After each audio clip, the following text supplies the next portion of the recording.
Born blind, cold, and completely helpless.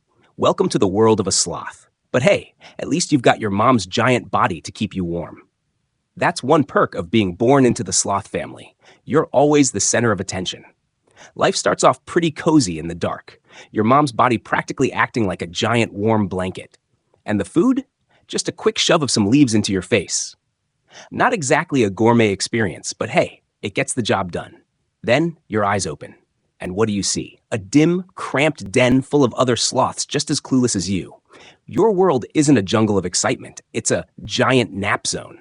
Here's the thing, sloths are slow. I'm talking really slow. The kind of slow that makes watching grass grow look like an action movie. Your top speed? 0.03 miles per hour. I mean, that's slower than your grandma's mobility scooter on a lazy Sunday. Now, being slow? That's a big problem. Sloths aren't exactly built to outrun danger. If a predator comes around, say a jaguar, you're basically a walking snack. Good luck with that. So what do? Well, you don't move much. Sloths don't sprint to safety. They don't dart for cover. They hang there, motionless, hoping no one notices them. It's like playing hide and seek, but you can't move. So, what's a sloth to do all day? Well, eat. But that's a whole other problem. Sloths eat leaves. And not just any leaves, but specific leaves. The problem? They're nutrient poor, which means you're getting minimal energy from that giant salad you're munching on. This leaves you with one major issue. You're always hungry. Like I could eat a mountain of food hungry. But guess what? You've got zero energy to find more food. It's the ultimate catch-22. You need food to move, but you don't have enough energy to get food.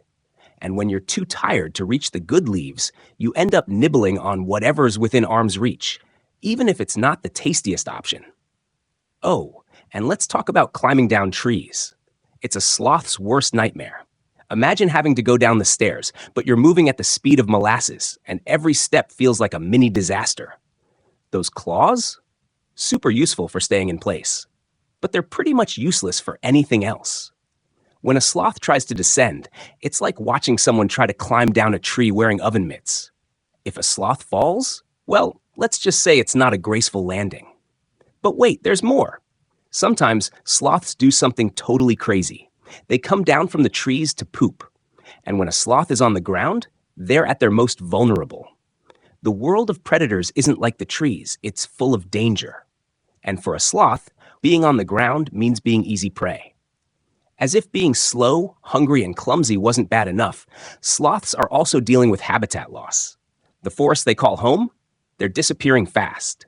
Deforestation is pushing sloths out of their comfortable tree-filled zones, forcing them to wander into unfamiliar and dangerous areas. And when trees get scarce, that's a major problem. Sloths depend on those trees for everything. If the trees go, so does the sloth's safety and food. That's like you losing your house and your fridge in one go. But despite it all, sloths keep going.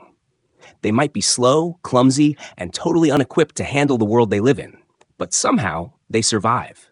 Because in the wild, it's not about being the fastest, the strongest, or the smartest. It's about hanging on, literally and figuratively.